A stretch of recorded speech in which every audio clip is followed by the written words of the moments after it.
So hi friends, this is Manoj and welcome back. So இன்னைக்கு வீடியோல Oppo A78 5G இந்த ஃபேண்டாஸ்டிக்கான செல்போனோட review பத்தி தான் பார்க்க போறோம். சோ இந்த செல்போன்ல என்னெல்லாம் பிடிச்சிருக்கு என்னெல்லாம் பிடிக்கல இன்டெப்த் ஸ்பெசிஃபிகேஷன்ஸ் எல்லாத்தையும் நான் சொல்ல போறேன்.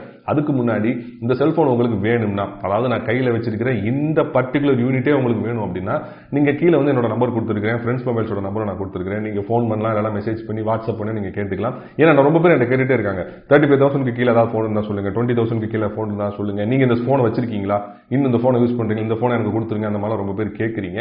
ஸோ நான் எப்பயுமே ஒரு செல்ஃபோனை ரிவ்யூ போட்டு நான் வந்து சேல்ஸ் பண்ணிடுவேன். ரொம்ப அஃபோர்டபுள் பிரைஸ்க்கு வந்து நான் சேல்ஸ் பண்ணுவேன். ஸோ உங்களுக்கு வேணா நீங்க இந்த யூனிட்டே வாங்கிக்கலாம். நாங்கள் வந்து சிம் கார்டெலாம் போட மாட்டோம், செல்ஃபோனை வந்து யூஸே பண்ண மாட்டோம். ஜஸ்ட் ஓப்பன் பாக்ஸ் பண்ணி ரிவ்யூ மட்டும் தான் போடுவோமே தவிர செல்ஃபோனை பிசிக்கலாக நாங்கள் யூஸ் பண்ண மாட்டோம். ஸோ உங்களுக்கு 365 டேஸ் வந்து வாரண்டி அப்படியே கிடைக்கும். ஸோ வேணுங்கிறவங்க, ரொம்ப அஃபோர்டபுள் பிரைஸ் வேணுங்கிறவங்க என்னை வந்து கான்டாக்ட் பண்ணுங்க. ஓகேவா? ஸோ இப்போ வந்து வீடியோக்கு போகலாம் வாங்க. ஓகே, வழக்கம் போல இப்போ அன்பாக்சிங் பண்ணிடலாம். இதுதான் அந்த செல்ஃபோனோட பாக்ஸ், Oppo A78 5G. இதை ஓபன் பண்ணீங்கன்னா உள்ள வந்து ஒரு கார்ட்போர்ட் பாக்ஸ் வச்சிருக்காங்க. அதையும் ஓபன் பண்ணீங்கன்னா உள்ள வந்து சிம் எஜெக்டர் பின் வச்சிருக்காங்க, சில டாக்குமெண்டேஷன்ஸ் வச்சிருக்காங்க. Then you have the soft case. வழக்கம் போல எல்லா சாஃப்ட் கேஸ் மாதிரி இந்த சாஃப்ட் கேஸும் உள்ள வந்து நல்லா சொரன்னு இருக்குது, வெளியில வந்து நல்லா வலுவலுன்னு இருக்குது. அதுக்கப்புறம் செல்போன் வச்சிருக்காங்க, பாக்குறதுக்கு நல்லா பியூட்டிஃபுல்லா இருக்கு. இதுக்கு அப்படியே ஓரமா வச்சிடலாம். தென் you have the 33 watt fast charging adapter. இது ரொம்ப பெருசாலாம் இல்ல, நார்மலான சைஸ்லாம் இருக்குது. அதுக்கப்புறம் USB-C டைப் சார்ஜிங் கேபிள் வந்து கொடுத்திருக்காங்க. இதுதான் இந்த செல்போனோட பாக்ஸ் கண்டென்ட்ஸ். வழக்கம் போல ஹெட்போன்ஸ் வந்து மறந்துட்டாங்க. ஓகே, இப்போ டிசைன் பத்தி பார்க்கலாம். இந்த செல்போனை ஃபர்ஸ்ட் என் கையில எடுத்தோம் எனக்கு என்ன தோணுச்சு அப்படின்னா, ரொம்ப ஒரு பிரீமியமான போன் மாதிரி எனக்கு தோணுச்சு. காரணம் என்னன்னா, அந்த பின்னாடி இருக்கக்கூடிய 2 லார்ஜ் சைஸ் கேமராஸ் தான். பட் நல்லா கிட்ட போய் உத்து பாருங்களேன், லென்ஸ் வந்து குட்டி உண்டா தான் வச்சிருக்காங்க, வெளியில ஃப்ரேம் தான் வந்து பெருசா வச்சிருக்காங்க, பெரிய சைஸ் கேமரா மாதிரி காட்டியிருக்காங்க. இதெல்லாம் வந்து ஒரு மார்க்கெட்டிங் கிமிக்ஸ் தான். But whatever it is, இந்த டிசைன் வந்து ரொம்ப அழகா இருக்குது. குறிப்பா இந்த வேரியன்ட், நான் வச்சிருக்க இந்த க்ளோயிங் பர்பிள் அப்படிங்கிற வேரியன்ட் வந்து கேர்ள்ஸ்க்கு ரொம்ப பிடிக்கும். ஏன்னா அதுல ப்ளூ, பர்பிள், எல்லோன்னு சொல்லிட்டு ஏகப்பட்ட ஷேட் வந்து தெரியுது. பார்க்கறதுக்கு வந்து ரொம்ப அழகா இருக்குது. அண்ட் இந்த செல்போனை நீங்க கான்ஃபிடென்ட்டா ஹோல்ட் பண்ணிக்கலாம். இந்த மாதிரி நீங்க ரொம்ப ஈஸியா பிடிச்சிக்கலாம். அவ்வளவு கீழெல்லாம் வந்து போட்டுற மாட்டீங்க. நல்ல கிரிப் வந்து சூப்பரா இருக்குது. முக்கியமான விஷயம், வெயிட் பேலன்ஸ் வந்து ஃபேண்டாஸ்டிக்கா பண்ணிருக்காங்க Oppo. அதனால நீங்க வந்து ரொம்ப கான்ஃபிடென்ட்டா யூஸ் பண்ணிடலாம். பின்னாடி இந்த கவர் எல்லாம் போட்டுலாம் நீங்க யூஸ் பண்ணணும்னு அவசியம் கிடையாது. ஜஸ்ட் இப்படியே வந்து யூஸ் பண்ணிக்கலாம். அண்ட் மெட்டீரியல்ஸ் பொறுத்த வரைக்கும் பின்னாடி ஃபுல்லா வந்து பிளாஸ்டிக் தான், ஃப்ரேமும் வந்து ஃபுல்லா பிளாஸ்டிக் தான், எங்கேயுமே வந்து கிளாஸ் யூஸ் பண்ணல. பட் பேக் பேனல் பார்த்தீங்கன்னா தொட்டு பார்க்கறதுக்கு ரொம்ப நல்லா இருக்கு. நல்ல ஒரு மேட் ஃபினிஷ் வந்து கொடுத்துருக்காங்க. தொட்டு பார்க்கறதுக்கு சூப்பரா இருக்கு. ஃபிங்கர் பிரிண்ட் வந்து அட்ராக்டே பண்ணாது, அந்த மாதிரி ஒரு டிசைன் வந்து கொடுத்துருக்காங்க. ஆனால் ஒரு கண்டிஷன், நீங்க பாருங்களேன், இன்னோவேட்டிவ் AI கேமரா எழுதியிருக்காங்களா, ஒரு ஓவல் மாதிரி போட்டு அந்த இடத்துல பயங்கரமா ஃபிங்கர் பிரிண்ட் வந்து அட்ராக்ட் ஆகுது. ஏன் அந்த மாதிரி ஒரு டிசைன் எனக்கு வச்சாங்கன்னு தெரியல.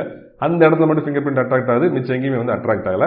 அண்ட் ஃப்ரண்ட்ல வந்து கார்னிங் கொரில்லா கிளாஸ் யூஸ் பண்ணல, அதுக்கு பதிலாக வந்து பாண்டா கிளாஸ் அப்படின்னு சொல்லிட்டு ஒரு கிளாஸ் யூஸ் பண்ணிருக்காங்க. ஸோ பாண்டா கிளாஸ் வந்து கார்னிங் கொரில்லா கிளாஸோட காம்படிட்டர். என்ன ஒரு டிஃபரன்ஸ் அப்படின்னு பாத்தீங்கன்னா, பாண்டா கிளாஸ் வந்து கொஞ்சம் சீப், கார்னிங் கொரில்லாஸை கம்பேர் பண்றதுக்கு இது வந்து கொஞ்சம் சீப். அதை வந்து இந்த செல்போன்ல கொடுத்துருக்காங்க. அப்கோர்ஸ் அதுவும் நல்ல கிளாஸ் தான், ஸ்கிராச் ரெசிஸ்டன்ட் தான், அவ்வளவு ஈஸியாக வந்து ஸ்கிரீன் வந்து ஸ்கிராச் ஆகாது. இருந்தாலுமே வந்து ஸ்கிரீன் ப்ரொடெக்ட் வந்து ஒட்டியே கொடுத்துருக்காங்க. And thickness of the phone 7.9 mm, ஒரு ஸ்லிப்பான போன் தான் வந்து கொடுத்துருக்காங்க. கேமரா பம்பெல்லாம் ஒன்றும் பெருசா இல்ல, ஒரு 1/2 mm இருக்கும், அவ்வளவுதான். அதனால பெருசா ஒன்றும் கன்சிடர் பண்ண வேண்டாம். And weight of the phone 188 grams, கொஞ்சம் ஆவரேஜான வெயிட்னு சொல்லலாம். ஃபர்ஸ்ட் நீங்க கையில் எடுக்கும்போது ஒன்றும் தெரியாது, காத்து மாதிரி தான் இருக்கும். பட் கொஞ்ச நேரம் போன் பேசிக்கிட்டே இருந்தீங்க அப்படின்னா உங்களால வெயிட் ஆஃப் இந்த ரிஸ்க்ல ஃபீல் பண்ண முடியும். அண்ட் முக்கியமான விஷயம், இந்த செல்போன் வந்து IPX4 ஸ்பிளாஷ் ப்ரூஃப் சர்டிஃபிகேஷன் வந்து வாங்கியிருக்காங்க. அதாவது தண்ணி லைட்டா பட்டு அந்த செல்போன் வந்து எதுவும் ஆகாது. அதுக்காக தண்ணிக்குள்ள முக்கி எடுத்தீங்க அப்படின்னா கண்டிப்பா உடஞ்சிடும். ஸோ தண்ணி லைட்டா டிசில் ஆச்சு, எங்க தண்ணிக்குள்ள போட்டீங்க அப்படின்னா ஒன்றும் ஆகாது. which is again good for this price point. Hardware, இந்த செல்போன்ல MediaTek Dimensity 700 அப்படின்னு ஒரு ப்ராசஸர் யூஸ் பண்ணிருக்காங்க. இதோட மேக்ஸிமம் கிளாக்கிங் ஃப்ரீக்வன்சி வந்து 2.2 GHz. இதோட ஃபேப்ரிகேஷன் டெக் எடுத்துக்கிட்டீங்கன்னா 7 nanometers, which is really good for this price point. And RAM வந்து 8GB RAM யூஸ் பண்ணிருக்காங்க. ROM வந்து 128GB ROM யூஸ் பண்ணிருக்காங்க. RAM ஓட டெக்னாலஜி LPDDR4X and ROM ஓட டெக்னாலஜி UFS 2.2. ஸோ இந்த மூணோட காம்பினேஷன் வச்சு பார்க்கும்போது கண்டிப்பா இது வந்து ஒரு பெர்ஃபார்மன்ஸ் பேஸ்ட் போனே கிடையாது. இது வந்து டே டு டே லைஃப்ல யூஸ் பண்ணக்கூடிய ஒரு காமனான போன் தான். அதுக்காக நீங்க கேம் எல்லாம் விளையாட முடியாது நான் சொல்லல. நீங்க தாராளமா கேம் விளையாண்டுக்கலாம். Even high graphics demanding games நீங்க விளையாண்டுக்கலாம். ஆனா கண்டிப்பா ஃப்ரேம் ஸ்கிப் பண்ணும், ஹேங் ஆகும், போன் சுவிட்ச் ஆஃப் ஆகிற கூட வாய்ப்பு இருக்குது, ஹீட் ஆகிறதுக்கும் வாய்ப்பு இருக்குது. இது உடனே நீங்க செல்போன் வாங்கினோன்னே இந்த மாதிரி பண்ணாட்டி கூட போக வந்து கண்டிப்பா வந்து ப்ராப்ளம் பண்ணும். ஸோ அதனால இது வந்து ப்ரொஃபஷனல் கேமிங்க்கு இந்த செல்போன் வேலைக்கு ஆகாது. பட் நீங்க day to day life activities எல்லாமே இந்த செல்போன்ல ரொம்ப ஈஸியா பண்ணலாம். அண்ட் ரேம்ல ஒரு ஸ்பெஷாலிட்டி இருக்கு. என்னன்னு கேட்டீங்கன்னா, நீங்க ஏற்கனவே இருக்க 8GB ரேம் கூட இன்னும் அடிஷனலா பாத்தீங்கன்னா 4GB, 6GB up to 8GB வரைக்கும் நீங்க ரேம் வந்து உங்க மெமரியில இருந்து கடன் வாங்கி யூஸ் பண்ணிக்கலாம். அப்படி பார்த்தா உங்களுக்கு விர்ச்சுவலா 16GB ரேம் வந்து கிடைக்குது, which is really good for this price point. Ports and controls, இந்த செல்போனோட லெஃப்ட் சைடுல பாத்தீங்கன்னா ஒரு சிம் ட்ரே இருக்குது. இது ஓபன் பண்ணீங்கன்னா ஒரு மீடியம் சைஸ் ட்ரே வருது. இது வந்து ஒரு ஹைபிரிட் ட்ரே. இதுல நீங்க 2 சிம் கார்டு போட்டுக்கலாம். அப்படின்னா ஒரு சிம் கார்டும் ஒரு மெமரி கார்டும் நீங்க போட்டுக்கலாம். மெமரி வந்து அப் டு 1 TB வரைக்கும் நீங்க எக்ஸ்பாண்ட் பண்ணிக்கலாம், which is really good. அதுக்கு கீழே பாத்தீங்கன்னா வால்யூம் ராக்கர்ஸ் பட்டன் கொடுத்திருக்காங்க. இது வந்து தனித்தனி பட்டனா கொடுத்திருக்காங்க. இதோட ஃபீட்பேக்மே பாத்தீங்கன்னா ரொம்பவே நல்லா இருந்துச்சு. And right side of the phone you have another hybrid button. இது எதுக்கு அப்படின்னா, நீங்க பவர் ஆன் ஆஃப்க்கு யூஸ் பண்ணிக்கலாம். ஃபிங்கர் பிரிண்ட் ஸ்கேனருக்கும் நீங்க இதை தான் வந்து யூஸ் பண்ணணும். And bottom of the cellphone you have the 3.5mm audio port, நல்ல விஷயம் கொடுத்துருக்காங்க. அதுக்கப்புறம் மைக் கொடுத்துருக்காங்க, அதுக்கப்புறம் USB-C டைப் சார்ஜிங் போர்ட் கொடுத்துருக்காங்க, அதுக்கப்புறம் ஸ்பீக்கர் கிரில் கொடுத்துருக்காங்க. This is a stereo speaker system. இதுக்கு ஜோடியான ஸ்பீக்கர் எங்க தெரியுமா இருக்குது? டாப்ல ஏர் பீஸ் இருக்கு பாத்தீங்களா, அதை தான் வந்து டியூப் பண்ணிருக்காங்க. ஓகே, அதை வந்து மிமிக் பண்ணி ரெண்டாவது ஸ்பீக்கரை வந்து ஆக்ட் பண்ண வச்சிருக்காங்க. நான் அதை வந்து ஃபர்ஸ்ட் கிமிக்ஸ் தான் நினைச்சேன், சும்மா கொடுக்கணும்னு கொடுத்துருக்காங்க போல அப்படின்னு நினைச்சேன். பட் செம்ம லவுடரா இருக்கு. இந்த கீழே இருக்க ஸ்பீக்கர் எந்த அளவுக்கு வந்து லவுடரா இருக்கோ அதே மாதிரி மேல இருக்க ஸ்பீக்கரும் செம்ம லவுடரா இருக்கு. நான் ரெண்டுக்கும் நான் ஆடியோ வந்து கம்பேர் பண்ணி காட்டுறேன், நீங்களே பாருங்க.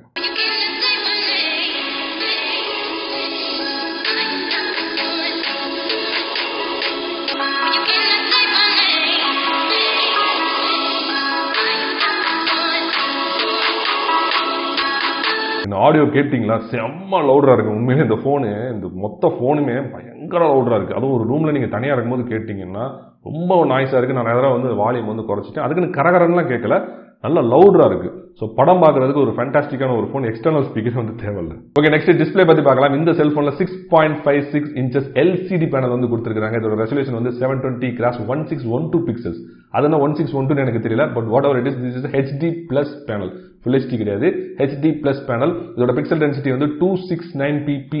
இது வந்து ஒரு மீடியமான பிக்சல் டென்சிட்டின்னு சொல்லலாம். ரொம்ப ஷார்ப்பான பிக்சல் டென்சிட்டி எதிர்பார்க்காதீங்க, லெட்டர்ஸ்லாம் ரொம்ப ஷார்ப்பான எதிர்பார்க்காதீங்க. But whatever it is, பார்க்கறதுக்கு நல்லா தான் இருக்கு, ரொம்ப மோசம்லாம் நினைக்காதீங்க. அதே மாதிரி பிரைட்னஸ் வந்து 600 வரைக்கும் போகுது. பீக் பிரைட்னஸ் வந்து 600 வரைக்கும் போகுது. இதனால என்ன பிரச்சனைனா, நீங்க டைரக்ட் சன்லைட்ல பார்க்கும்போது கொஞ்சம் சிரமப்பட்டு தான் பார்க்க வேண்டியிருக்கு. குறிப்பா டைரக்ட் சன்லைட்ல நீங்க வீடியோவோ போட்டோவோ ஷூட் பண்றீங்கன்னா ரொம்ப ஒத்து பார்க்க வேண்டியிருக்கு. இது கொஞ்சம் சிரமமா இருந்துச்சு. பட் இந்த பிரைஸ் பாயிண்ட்க்கு நம்ம வந்து ரொம்பலாம் கம்ப்ளைண்ட் பண்ண முடியாது. And refreshing rate of the screen is நீங்க 60 Hz வச்சுக்கலாம், இல்லனா 90 Hz வச்சுக்கலாம். ஓகே, அடாப்டிவ் ரெஃப்ரெஷிங் ரேட் உங்களால வச்சுக்க முடியாது. But whatever it is, 60க்கு 90க்கு பெருசா டிஃபரன்ஸ் இருக்க மாதிரி எனக்கு தெரியல. எனக்கு என்னமோ அப்படி பிசிக்கலா தோணுதா அப்படின்னு தெரியல. அந்த 90ல இருக்கக்கூடிய அந்த பட்டர் ஸ்மூத் வந்து எனக்கு என்னமோ கொஞ்சம் குறையிற மாதிரி எனக்கு ஃபீல் ஆகுது. மேபி ஒரு அப்டேட் மூலமா அதை ஃபிக்ஸ் பண்ணுவாங்கன்னு சொல்லிட்டு நம்பலாம். முக்கியமான விஷயம், இந்த செல்போனோட டிஸ்பிளே வந்து ஒரு 8-bit பேனல். அதனால உங்களால 16 மில்லியன் கலர்ஸ் வந்து ரீப்ரொடியூஸ் பண்ணி பார்க்க முடியும், which is okay for this price point. Battery, இந்த செல்போன்ல 5000 mAh மேசிவ் பேட்டரி வந்து கொடுத்திருக்காங்க. இது கூட கப்புள் பண்ணி 33 வாட் ஃபாஸ்ட் சார்ஜிங் அடாப்டர் வந்து பாக்ஸ்லயே வச்சிருக்காங்க. சோ சார்ஜிங் ஸ்பீட் எப்படி இருக்குன்னு கேட்டீங்கன்னா, ஒரு 1.5 hours 1 hour 20 minutes to 1.5 hours வந்து செல்போனை கம்ப்ளீட்டா வந்து சார்ஜ் பண்ணிடுது, which is really good. And draining எப்படி இருக்கு அப்படின்னு கேட்டீங்கன்னா, this is not a performance based phone, ஏற்கனவே சொல்லிட்டேன். அதனால draining வந்து ரொம்ப கம்மியா தான் இருக்குது. நீங்க கேமரா யூஸ் பண்ணாலும் சரி, கேம் விளையாண்டாலும் சரி, யூடியூப்லாம் ஃபுல்லா பார்த்துட்டே இருந்தாலும் அந்த அளவுக்குலாம் பேட்டரி ட்ரைனிங் வந்து இல்ல. நீங்க ஒரு நார்மலான யூசர்னு வச்சுக்கோங்களேன், ஆஃபீஸ் போகக்கூடிய நார்மலான ஒரு யூசர் அப்படின்னா உங்களுக்கு 2 நாள் கூட பேட்டரி வரதுக்கு சான்ஸ் இருக்கு. நெட்வொர்க் அண்ட் கனெக்டிவிட்டி, நம்ம ஊர்ல வந்து நிறைய பேர் 5G யூஸ் பண்ணிட்டு இருக்காங்க. நீங்களே பாத்தீங்க, நிறைய சிட்டிஸ்ல வந்து லான்ச் பண்ணிட்டாங்க. சோ இந்த போன்ல பாத்தீங்கன்னா 13 5G பேண்ட்ஸ் வந்து கொடுத்திருக்காங்க, which is really good for this price point. And Wi-Fi வந்து top of the line Wi-Fi 6 கொடுக்காட்டியும் Wi-Fi 5 வந்து கொடுத்திருக்காங்க. And Wi-Fi features like Wi-Fi hotspot, Wi-Fi direct and Wi-Fi display வந்து சப்போர்ட் பண்ணுது. And surprisingly ப்ளூடூத் வந்து low energy version 5.3 வந்து கொடுத்திருக்காங்க. என்னன்னு தெரியல, ப்ளூடூத் மட்டும் பயங்கரமா வந்து கொடுத்திருக்காங்க. அண்ட் ப்ளூடூத்தோட ஆடியோ கூட எடுத்து பாருங்களேன், SBC, AAC, APTX and LDAC வந்து சப்போர்ட் பண்ணுது. சோ அதனால நீங்க வயர்லெஸ்ஸா ஹை ரெசல்யூஷன் ஆடியோவை உங்க செல்போன்ல இருந்து உங்க ஹெட்போன்ஸ்க்கு, ஏர்பாட்ஸ்க்கு வந்து நீங்க ரொம்ப ஈஸியா வந்து ட்ரான்ஸ்ஃபர் பண்ணிக்கலாம், which is really good. And audio பொறுத்த வரைக்கும் real tech, real sound technology அப்படிங்கிற இவங்களோட ஹோம் கிரவுண்ட் சவுண்ட் சிஸ்டம் தான் யூஸ் பண்ணிருக்காங்களே தவிர டால்பி வந்து யூஸ் பண்ணல. But whatever it is, இதோட கிளாரிட்டி பாத்தீங்கன்னா சூப்பரா இருந்துச்சு. குறிப்பா லவுட்னஸ் ஆஃப் திஸ் போன் வந்து ஃபேண்டாஸ்டிக்கா இருக்கு. அண்ட் இந்த செல்போன்ல NFC வந்து சப்போர்ட் பண்ணுது அப்படின்னு சொல்லியிருந்தாங்க. பட் நான் தேடி பார்த்தேன், NFC வந்து காணோம். மேபி 1 or 2 அப்டேட்ஸ் மூலமா NFC வந்து கொடுப்பாங்கன்னு நான் நினைக்கிறேன். அண்ட் FM ரேடியோ வந்து பிசிக்கலா இந்த செல்போன்ல கொடுத்திருக்காங்க. சோ நீங்க ஒரு ஹெட்போன் சொல்லிட்டு பாட்டு கேட்டுட்டு போயிட்டே இருக்க வேண்டியதான். செக்யூரிட்டி, இந்த செல்போன்ல ஃபிங்கர் பிரிண்ட் ஸ்கேனர் வந்து ஆன் பாடியில வைக்க முடியாது. Because this is not AMOLED panel, this is LCD panel. அதனால வந்து சைடுல வந்து கொடுத்திருக்காங்க. சோ சைடு மவுண்டோட இருக்கிறனால இன்னொரு பெரிய அட்வான்டேஜ் அப்படின்னு பாத்தீங்கன்னா, செம்ம ஸ்பீடா வந்து ஓபன் ஆகும். என்னதான் நீங்க ஆன் பாடியில வந்து ஃபிங்கர் பிரிண்ட் ஸ்கேனர் கொடுத்தாலும் சைடு மவுண்டோட தான் பாத்தீங்கன்னா இன்னைக்கு வரைக்கும் வந்து பயங்கர ஸ்பீடா இருக்கும். சோ சட்டுன்னு வந்து ஓபன் ஆகுது, சூப்பரா இருந்துச்சு. அதே மாதிரி ஃபேஸ் ரெகக்னிஷன் கொடுத்திருக்காங்க, அதுவுமே பாத்தீங்கன்னா இன்கிரெடிபிளி ஃபாஸ்டா இருந்துச்சு. OS and UI, இந்த செல்போன்ல ஆண்ட்ராய்டு வெர்ஷன் 13 கொடுத்திருக்காங்க. இதுக்கு top of it colour OS 13 கொடுத்திருக்காங்க. ரெண்டுமே பாத்தீங்கன்னா டாப் ஆஃப் தி லைன் வந்து கொடுத்திருக்காங்க, which is really good. And முக்கியமான விஷயம் என்னன்னா, இந்த ரெண்டோட காம்பினேஷன் சூப்பரா இருக்கு. யூஸ் பண்றதுக்கே பாத்தீங்கன்னா ரொம்ப ஸ்னாப்பியா இருக்க மாதிரி எனக்கு தோணுது. நான் என்ன நினைக்கிறேன்னா, இந்த ப்ராசஸரோட ஸ்பீடை விட இந்த கலர் OS-ஓட அனிமேஷன்ஸ் அந்த மாதிரி நமக்கு தெரியுது. சோ மூவ் பண்றது, பேக் போறது, ஸ்வைப் பண்றதெல்லாம் பாத்தீங்கன்னா நல்ல ஃபாஸ்டா இருக்க மாதிரி எனக்கு தோணுது. கேமராஸ், இந்த செல்போன்ல பின்னாடி 2 கேமரா வந்து கொடுத்திருக்காங்க. ஃபர்ஸ்ட் வந்து 50 மெகா பிக்சல்ல ஆபர்ச்சர் f1.8ல ஒரு பிரைமரி கேமரா கொடுத்திருக்காங்க. அதுக்கப்புறம் f2.4ல 2 மெகா பிக்சல்ல ஒரு பிளாக் அண்ட் ஒயிட் கேமரா வந்து கொடுத்திருக்காங்க. சோ நான் வந்து இந்த கேமராவை கன்சிடரே பண்ண மாட்டேன் 2 மெகா பிக்சல் கேமராவை. என்ன பொறுத்த வரைக்கும் பின்னாடி வந்து ஒரே ஒரு கேமரா தான் இருக்கு, which is the 50 mega pixel camera. And ஃப்ரண்ட்ல வந்து செல்ஃபிக்காக 8 மெகா பிக்சல் கேமரா வந்து கொடுத்திருக்காங்க. இதோட ஆபர்ச்சர் வந்து f2.0. எந்த கேமராஸோட சென்சாருமே வந்து எனக்கு கரெக்டா தெரியும். தெரியல, என்னன்னு எனக்கு தெரியல. பட் இந்த கேமராவோட பெர்ஃபார்மன்ஸ் எப்படி இருக்கு அப்படிங்கறத நான் வந்து பிடித்தது மற்றும் பிடிக்காத செஷன் வந்து ஷேர் பண்ணிக்கிறேன். ஓகே, இந்த செல்போன் எனக்கு பிடிக்காத விஷயங்கள், இந்த செல்போனோட ஹார்ட்வேரோ சாஃப்ட்வேரோ இல்ல வந்து டிசைன் பத்திலாம் வந்து நம்ம பெருசா குறை சொல்ல முடியாது. ஏன்னா ஒரு 18 to 20,000 rupeesக்கு என்னென்னலாம் கொடுக்க முடியுமோ எல்லாத்தையும் வந்து கொடுத்துருக்காங்க. ஸோ டெஃபினட்டா அதை பத்தி நம்ம குறையே சொல்லக்கூடாது. ஸோ வந்து டேரக்டா வந்து நம்ம கேமராஸ்க்கு போயிடலாம். ஸோ கேமராஸ்ல எனக்கு பிடிக்காத விஷயம் என்னன்னு பாத்தீங்கன்னா, மேக்ரோ கேமராவும் கிடையாது, வைட் ஆங்கிள் கேமராவும் கிடையாது, மேக்ரோ மோடும் கிடையாது, வைட் ஆங்கிள் மோடும் வந்து இந்த செல்போன் வந்து கிடையவே கிடையாது. இந்த பிரைஸ் பாயிண்ட் அட்லீஸ்ட் ஏதாவது ஒன்னு கொடுத்துருக்கலாம், மேக்ரோவோ இல்ல வந்து வைட் ஆங்கிளோ வந்து கொடுத்துருக்கலாம். இவங்க ரெண்டுமே வந்து மிஸ் பண்ணிருக்காங்க. இருந்தாலும் மேக்ரோ வந்து நான் ஓரளவுக்கு கிட்ட போய் ஷூட் பண்ண ட்ரை பண்ணி பார்த்தேன். ரொம்ப கிட்ட போகாட்டியும் அட்லீஸ்ட் ஒரு 10 சென்டிமீட்டர் தள்ளி இருந்து உங்களால ஷூட் பண்ண முடிஞ்சிச்சு. அதுலயே பாத்தீங்கன்னா உங்களுக்கு நல்ல ஃபுட்டேஜ் வந்து கிடைச்சிச்சு. But wide angle camera shoot பண்றதுக்கு ஆப்ஷனே வந்து கிடையாது. சோ இந்த பிரைஸ் பாயிண்ட்க்கு வைட் ஆங்கிள் கேமரா வந்து கண்டிப்பா கொடுத்துருக்கணும். நெக்ஸ்ட் வந்து டைனாமிக் ரேஞ்ச். இந்த செல்போன்ல நீங்க போட்டோ மோட்ல வந்து போட்டோ எடுத்தீங்க அப்படின்னா உங்களுக்கு பிக்சல் பின்னிங் பண்ணி ஒரு 2 MB to 3 MB ஒரு சின்ன சைஸ் போட்டோ தான் உங்களுக்கு கிடைக்குது. சோ போட்டோ மோட்ல பிக்சர்ஸ் எல்லாம் பாத்தீங்கன்னா டைனாமிக் ரேஞ்ச் ரொம்ப ரொம்ப கம்மியா இருக்க மாதிரி எனக்கு ஃபீல் ஆச்சு. இப்போ இந்த போட்டோ பாருங்களேன், இந்த ப்ளூ கிரீன்லாம் வந்து ஒரு மாதிரி டிம்மா தெரியல, அதுக்கு number of shades of blue and number of shades of green வந்து கம்மியா இருக்க மாதிரி எனக்கு தோணுது. ஸோ பிக்சர் வந்து ஒரு மாதிரி வாஷ் அவுட் ஆன மாதிரி எனக்கு ஃபீல் கிடைக்குது. இதை வந்து நீங்க ரெக்டிஃபை பண்ணணும்னா போட்டோ மோடுக்குள்ளே வந்து 50 மெகா பிக்சல் மோட் அப்படின்னு ஒரு மோடு இருக்குது. அதே மாதிரி வெளியில போனீங்கன்னா அல்ட்ரா ஹெச்டி மோட் அப்படின்னு சொல்லிட்டு மோர் ஆப்ஷன் ஒரு ஆப்ஷன் இருக்கு. ரெண்டுமே ஒன்று தான். ரெண்டுமே வந்து பின்னாடி இருக்கக்கூடிய 50 மெகா பிக்சல் கேமராவோட ஃபுல் சென்சார் ரீடிங் எடுத்து உங்களுக்கு தருது. ஸோ நீங்க ஒரு நல்ல லைட்டிங் கண்டிஷன்ல இந்த 50 மெகா பிக்சல் மோடோ அல்ட்ரா இதை வச்சு நீங்க போட்டோ எடுத்தீங்க அப்படின்னா உங்களுக்கு சூப்பரான ஒரு போட்டோ வந்து கிடைக்குது. அதோட சைஸே பார்த்தீங்கன்னா கிட்டத்தட்ட 20 to 25 MB சைஸ்ல வந்து ஒரு பெரிய சைஸ் போட்டோ கிடைக்குது. பட் இருந்தாலும் இந்த போட்டோவுமே பாருங்களேன், ஒரு மாதிரி பச்சையெல்லாம் ஓவரா பச்சை பச்சைன்னு தெரியுற மாதிரி இல்ல, ப்ளூவெல்லாம் ஓவர் ப்ளூவா தெரியுற மாதிரி இல்லையா, ஓவர் சேச்சுரேட்டடா ஓவர் வார்ம் போட்டோஸா வந்து கொடுக்குது. சோ கலர் சயின்ஸும் கலர் அக்யூரேசியும் கொஞ்சம் இம்ப்ரூவ் பண்ணா நல்லா இருக்கும்னு எனக்கு தோணுது. அண்ட் தென் இந்த செல்போன்ல பாத்தீங்கன்னா photo mode, portrait mode, video mode எல்லாத்துலயும் வந்து ஏகப்பட்ட ஃபில்டர்ஸ் வந்து கொடுத்துருக்காங்க. விதவிதமான ஃபில்டர்ஸ்லாம் வந்து கொடுத்துருக்காங்க. இதெல்லாம் வச்சு நீங்க போட்டோ எடுக்கும் பொழுது அழகான அவுட்புட் வந்து உங்களுக்கு கிடைக்குது. இருந்தாலும் இந்த ஃபில்டர்ஸோட மேக்னிடியூட் வந்து உங்களால அட்ஜஸ்ட் பண்ணவே முடியாது. இருக்கிற ஃபில்டர் அப்படியே வச்சு உங்களால போட்டோ எடுக்க முடியும். இதனால பாத்தீங்கன்னா நிறைய சிச்சுவேஷன்ல ஒரு ப்ராப்பரான ஷாட் வந்து கிடைக்க மாட்டேங்குது. Whatever it is, most of the filters பாத்தீங்கன்னா சூப்பரான இமேஜ் வந்து உங்களுக்கு ப்ரொடியூஸ் பண்ணுது. குறிப்பா நல்லா ஒரு சன்லைட்லயோ இல்ல வந்து ஒரு ஸ்டுடியோ லைட்லயோ நீங்க போட்டோ எடுக்கும் பொழுது அற்புதமான அவுட்புட்ஸ் வந்து கொடுத்துருந்துச்சு. இதை பத்தி நான் பிடிச்ச செஷன்ல கொஞ்சம் டீடைலா சொல்றேன். And then low light photography and night mode. Low light photography பொறுத்த வரைக்கும் இந்த செல்போன் அந்த அளவுக்கு செட் ஆகாது. நல்ல லைட்டிங் கண்டிஷன்ல சூப்பரான போட்டோஸ் வந்து ப்ரொடியூஸ் பண்ணாலும் லோ லைட் ஆயிடுச்சுன்னு வச்சுக்கோங்களேன், ஏதாவது ஒரு ஷேட்ல எடுக்கிறீங்க, ரொம்ப வீட்டுக்குள்ள இண்டோர்ஸ்லாம் எடுக்கிறீங்க அப்படின்னா இமேஜஸ் வந்து பிக்சலேட் ஆக ஆரம்பிக்குது. கலர் சென்ஸும் அப்படியே அப்ரப்டா பாத்தீங்கன்னா டிட்டோரேட் ஆக ஆரம்பிக்குது. உங்களால வந்து ஆப்வியஸா வந்து பார்க்க முடியும். லைட்ல எடுத்த போட்டோக்கும் அதே போட்டோ வந்து நீங்க இண்டோர்ல எடுக்கிறதுக்கும் நல்ல வந்து டிஃபரன்ஸ் வந்து தெரியுது. அதே மாதிரி நைட் மோட் எடுத்துக்கிட்டீங்கன்னா ரொம்ப ரொம்ப ரொம்ப ரொம்ப வந்து பேசிக்கா கொடுத்துருக்காங்க. இதோட எக்ஸ்போஷர் டைமே பாத்தீங்கன்னா ஒரு 2 செகண்ட்ஸ் கூட இல்ல, டக்கு டக்குன்னு வந்து போட்டோ எடுத்துருது. அதே மாதிரி ட்ரைபாட் மோட் இந்த மாதிரி எந்த ஒரு அட்வான்ஸ்ட் ஆப்ஷனுமே வந்து கொடுக்கல. அப்கோர்ஸ் நைட் மோட்ல பாத்தீங்கன்னா இவங்களோட லெகசி ஃபில்டர்ஸ் எல்லாமே கொடுத்துருக்காங்க. சோ காஸ்மோபாலிட்டன், டாசில் அப்படின்னு சொல்லிட்டு இவங்களோட லெகசி ஃபில்டர்ஸ் கொடுத்துருக்காங்க. அது கூட ஏகப்பட்ட ஃபில்டர்ஸ் அடிஷனலா கொடுத்துருக்காங்க. இதெல்லாம் வச்சு நீங்க போட்டோ எடுக்கும்போது நல்ல ஒரு அவுட்புட் வந்து உங்களுக்கு கிடைக்குது, ஒரு டீசென்டான அவுட்புட் வந்து கிடைக்குது. தவிர ஒரு சூப்பரான நைட் போட்டோகிராஃபி அப்படின்னு நான் சொல்லவே மாட்டேன். சோ நைட் மோட் வந்து சும்மா ஒரு பேருக்கு வச்சிருக்க மாதிரி எனக்கு தோணுது. அண்ட் நைட் மோட்ல நான் வந்து ஸ்டார்ஸ் எல்லாம் அப்படியே கேப்சர் பண்ணலாம் அப்படின்னு சொல்லிட்டு போட்டோ எடுக்க ட்ரை பண்ணி பார்த்தேன். வெறுமனே பிளாக் கலர்ல ஒரு ஸ்கிரீன் தெரியுது, அவ்வளவுதான். ஸ்டார்ஸ் எல்லாம் காணவே காணும். ஏன்னா இந்த செல்போன் கேமராவால ஸ்டார்ஸ் வந்து கேப்சர் பண்ண முடியல. அந்த அளவுக்கு ரொம்ப ஆவரேஜான அவுட்புட் தான் கிடைச்சிச்சு. பட் ஃப்ரண்ட் கேமரா பாத்தீங்கன்னா நல்லா பெர்ஃபார்ம் பண்ணிச்சு நைட் மோட்ல. அந்த ஸ்கிரீன் ஃபிளாஷ் ஆன் பண்ணி ஓரளவுக்கு அட்ஜஸ்ட் பண்ணி நீங்க எடுத்தீங்க அப்படின்னா ஒரு டீசென்டான பிக்சர் வந்து உங்களுக்கு கிடைக்குது.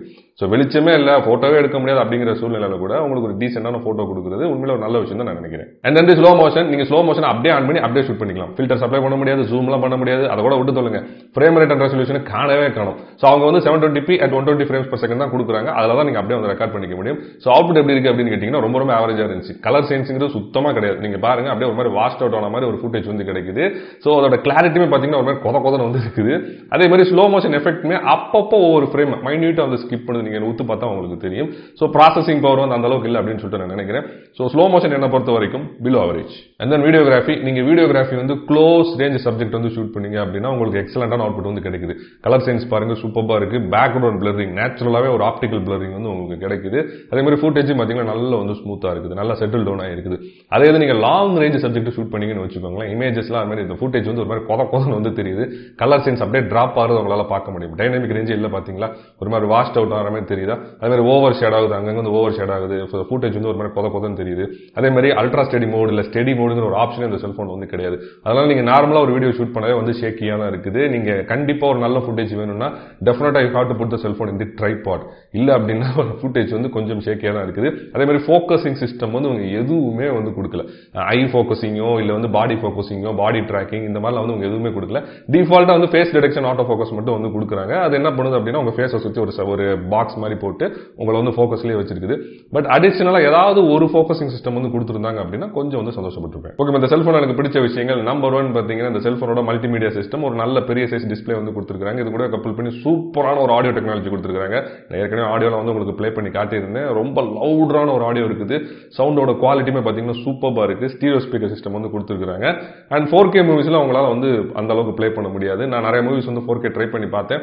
ஸ்க்ரோல் பண்ணோம் அப்படின்னா அங்கங்க வந்து ஸ்ட்ரக் ஆகி நிக்குது. மிச்சபடி வீடியோ வந்து ப்ளே ஆகுது. பட் நீங்க லைட்டா ஸ்க்ரோல் பண்ண பாத்தீங்க அப்படின்னா அங்கங்க வந்து ஸ்ட்ரக் ஆகி நிக்குது. பட் 1080p மூவிஸ்ல பாத்தீங்கன்னா ரொம்ப ரொம்ப ரொம்ப அசால்ட்டா வந்து ப்ளே பண்ணிச்சு. எந்த ஒரு இஷ்யூஸ்மே கிடையாது. ஓகே, அதுக்கப்புறம் கேமராஸ் வந்து போயிடலாம். இந்த செல்போன்ல எனக்கு ரொம்ப ரொம்ப பிடிச்சது வந்து போர்ட்ரேட்ஸ் தான். போர்ட்ரேட்ஸ்ல வந்து ஆப்போ வந்து வேற லெவல்ல வந்து ஒர்க் பண்ணிருக்காங்க. சப்ஜெக்ட் அண்ட் பேக்ரவுண்ட் செப்பரேஷனா இருக்கட்டும், பேக்ரவுண்ட் பிளரிங் எஃபெக்ட்டா இருக்கட்டும், ஃபேண்டாஸ்டிக்கா இருக்குது. நீங்க ஆப்பர்ச்சர் வந்து 0.95 ல இருந்து f16 வரைக்கும் உங்களால அட்ஜஸ்ட் பண்ணி போட்டோஸ் எடுக்க முடியும். ஆப்டிமா பாத்தீங்கன்னா 2.8 தான். ஒரு புள்ளி மாதிரி வச்சிருப்பாங்க, உங்களுக்கே தெரியும். But whatever it is, output பாத்தீங்கன்னா வேற லெவல்ல இருந்துச்சு. அந்த பேக்ரவுண்ட் பிளரிங்லாம் பாத்தீங்கன்னா சூப்பரா இருந்துச்சு. கலர் சென்ஸ்மே பாத்தீங்கன்னா சூப்பரா வந்து மெயின்டைன் பண்ணிருந்தாங்க. எந்த ஒரு ஃபிளா மேல ஒரு சின்ன பிசுறு கூட இல்ல. இப்ப பாருங்க, பாப்பா கையெல்லாம் நீட்டிட்டு போட்டோ எடுக்குது. அப்ப கூட பாருங்க இந்த பேக்ரவுண்ட் வந்து சப்ஜெக்ட்டோட ப்ளீட் ஆக மாட்டேங்குது. ஃபேண்டாஸ்டிக்கான அவுட்புட்ஸ் வந்து கொடுத்துருந்துச்சு. அதே மாதிரி நீங்க நிறைய ஃபில்டர்ஸ் அப்ளை பண்ணிக்கலாம். Tons and tons of filters வந்து போர்ட்ரேட் மோட்ஸ்ல கொடுத்துருக்காங்க. அதெல்லாம் வச்சு நீங்க போட்டோ எடுக்கும்போது உங்களுக்கு விதவிதமான அவுட்புட்ஸ் வந்து கிடைக்குது. அண்ட் வீடியோகிராஃபி, இந்த செல்போன் வந்து 1080p at 30 frames per second and 720p at 30 frames per second. இந்த ரெண்டு ஃப்ரேம் ரேட் அண்ட் ரெசல்யூஷன்ல மட்டும் தான் வந்து ரெக்கார்ட் ஆகும். Both front camera as well as rear camera.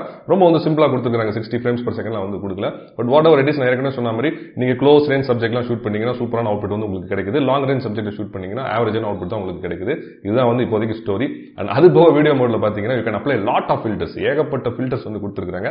அதுல முக்கியமா 3 ஃபில்டர்ஸ் இருக்கு. Blue, green and red filter. ப்ளூவை மட்டும் ஃபோக்கஸ் பண்ணிட்டு மிச்செல்லாம் வந்து பிளாக் அண்ட் ஒயிட் ஆகிரும். ரெட்டை மட்டும் ஃபோக்கஸ் பண்ணிட்டு மிச்செல்லாம் பிளாக் அண்ட் ஒயிட் ஆகிரும். கிரீனை மட்டும் ஃபோக்கஸ் பண்ணிட்டு மிச்செல்லாம் வந்து பிளாக் அண்ட் ஒயிட் ஆகிரும். இதை வச்சு நீங்க வந்து டிராமாட்டிக்கா சூப்பரான ஃபுட்டேஜஸ் வந்து உங்களால ஷூட் பண்ண முடியும். சோ விதவிதமா ஷூட் பண்ணி நீங்க இன்ஸ்டாகிராம் ரீல்ஸ், ஃபேஸ்புக் ரீல்ஸ்ல வந்து போட்டுக்கலாம். which is a cool thing. And முக்கியமான விஷயம் என்னன்னா, இந்த எல்லா ஃபில்டர்ஸும் அப்ளை பண்ணி நீங்க வீடியோ ஷூட் பண்ணும்போது 1080p at 30 frames per second வந்து வீடியோ ரெக்கார்ட் ஆகுது. which is really really good. முன்னாடிலாம் பாத்தீங்கன்னா 720p தான் வந்து கொடுத்துட்டு இருந்தாங்க.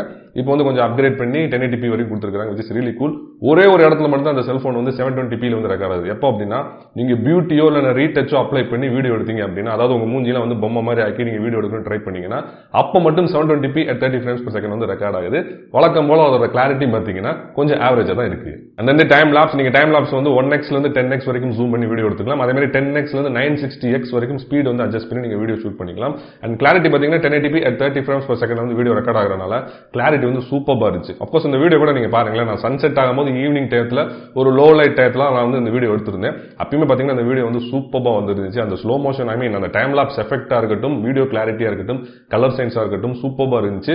இப்போ நான் பேசிட்டு இருக்கும்போது சாம்பிள் போட்டு காட்டிட்டு இருக்கிறேன், நீங்களே பாருங்க. அண்ட் தென் பேனோரமா, நீங்க பேனோரமா வந்து ரியர் கேமரால ஷூட் பண்ணிக்கலாம், ஃப்ரண்ட் கேமரால ஷூட் பண்ணிக்கலாம். அப் டு 270 டிகிரி வரைக்கும் நீங்க ரொட்டேட் பண்ணி பேனோரமா ஷாட் வந்து எடுத்துக்கலாம். சர்ப்ரைசிங்கா பாத்தீங்கன்னா போட்டோ கிளாரிட்டி சூப்பரா இருந்துச்சு, அருமையா வந்துருந்துச்சு. நல்ல லைட்டிங் கண்டிஷன்ல எடுத்தீங்கன்னா சூப்பரான பேனோரமா வந்து உங்களுக்கு கிடைக்குது. ஒரே ஒரு டிராபேக் என்ன அப்படின்னு பாத்தீங்கன்னா, உங்களால போர்ட்ரேட் மோட்ல மட்டும் தான் பேனோரமா ஷூட் பண்ண முடியும். லேண்ட்ஸ்கேப்ல வந்து ஷூட் பண்ண முடியாது. இது கொஞ்சம் டிசப்பாயிண்டிங்கா இருந்துச்சு. அதே மாதிரி ஸ்டிச் பண்ணி எடுக்கலாம் பார்த்தேன். சூப்பர் பேனோரமா மாதிரி ஸ்டிச் பண்ணி எடுக்கலாம் ட்ரை பண்ணி பார்த்தேன். கொஞ்சம் சிரமப்பட்டாதான் நீங்க ஸ்டிச் பண்ணி போட்டோ எடுக்க முடியுது. மிச்சபடி வந்து சூப்பர் பேனோரமா வந்து ஒர்க் அவுட் ஆக மாட்டேங்குது. But end of the day பேனோரமாவோட கிளாரிட்டி வந்து சூப்பரா இருக்கு. And then you have the pro mode. So pro மோட்ல வந்து உங்களால போட்டோ மட்டும் தான் எடுக்க முடியும், வீடியோ வந்து எடுக்க முடியாது. இந்த பிரைஸ் பாயிண்ட்க்கு நான் ஓகேன்னு தான் சொல்லுவேன். And you have the histogram on பண்ணி ஃபோக்கஸ் எந்த அளவுக்கு ஆயிருக்கு அப்படின்னு சொல்லிட்டு உங்களால செக் பண்ண முடியும். which is really good. அதுக்கப்புறம் நார்மலா இருக்கக்கூடிய எல்லா ஃபீச்சர்ஸ், நீங்க வந்து ஒயிட் பேலன்ஸ் அட்ஜஸ்ட் பண்ணிக்கலாம், ஃபோக்கஸ் அட்ஜஸ்ட் பண்ணிக்கலாம், அதுக்கப்புறம் ஷட்டர் வந்து அட்ஜஸ்ட் பண்ணிக்கலாம், ISO வந்து அட்ஜஸ்ட் பண்ணிக்கலாம். So what ever you can to. So இதெல்லாம் வச்சு நீங்க போட்டோ எடுக்கும்போது ஒரு சூப்பரான போட்டோ வந்து உங்களுக்கு கிடைக்குது. ஓகே ஃப்ரெண்ட்ஸ், நான் எல்லாத்தையுமே கவர் பண்ணேன் அப்படின்னு நினைக்கிறேன். இப்போ இந்த செல்போனை யாரெல்லாம் வாங்கலாம் அப்படின்னு கேட்டீங்கன்னா, நல்ல பேட்டரி நிக்கணும்பா, ஒரு 1.5 நாள் பேட்டரி நல்லா நிக்கணும் அப்படின்னு நினைக்கிறவங்க இந்த செல்போனை தாராளமாக வாங்கிக்கலாம். அதே மாதிரி கேஷுவல் யூசர்ஸ், நான் வாட்ஸ்அப் சாட் பண்ணுவேன், மெசஞ்சர்ல சாட் பண்ணுவேன், MS ஆஃபீஸ் யூஸ் பண்ணுவேன், பவர் பாயிண்ட்லாம் யூஸ் பண்ணுவேன், இந்த மாதிரி ப்ரௌசிங்லாம் பண்ணுவேன் அப்படின்னு நினைக்கிறவங்க இந்த செல்போனை தாராளமாக வாங்கிக்கலாம். பட்ஜெட்ல நல்ல படம் பார்க்குற ஒரு செல்போன் வேணும்னு நினைக்கிறவங்க, நல்ல ஆடியோ சிஸ்டம், ஒரு டீசென்டான ஸ்கிரீன்ல பட்ஜெட்ல ஒரு போன் வேணும்னு நினைக்கிறவங்க இந்த செல்போனை நீங்க தாராளமாக வாங்கிக்கலாம். ஓகே, ஓவரால் இந்த செல்போனை வாங்கலாமா வேணாம் அப்படின்னு கேட்டீங்கன்னா, என்னைக்குமே ஒரு செல்போனோட விலையை ஃபர்ஸ்ட் பார்க்கணும். அதோட விலையும் அது கொடுக்குற ஃபீச்சர்ஸையும் நம்ம மேப் பண்ணி பார்க்கணும். அப்பதான் வந்து டெசிஷனுக்கு வரணும். நான் பார்த்த வரைக்கும் இந்த விலை, அதாவது 18,000 to 20,000 ரூபீஸ்க்கு இந்த செல்போன் ஏகப்பட்ட ஃபீச்சர்ஸ் வந்து கொடுக்குது. ஸோ தாராளமாக இந்த செல்போனை வாங்கலாம் தான் நான் நினைக்கிறேன். நீங்க என்ன நினைக்கிறீங்க அப்படிங்கிறத கீழே வந்து கமெண்ட் பண்ணுங்க. நான் ஏற்கனவே சொன்ன மாதிரி இந்த செல்போன் பர்டிகுலரா நான் கையில வச்சிருக்க இந்த யூனிட் உங்களுக்கு வேணும் அப்படின்னா, do contact me or friends mobile. So next வீடியோல சந்திப்போம். Until then, bye from Manoj.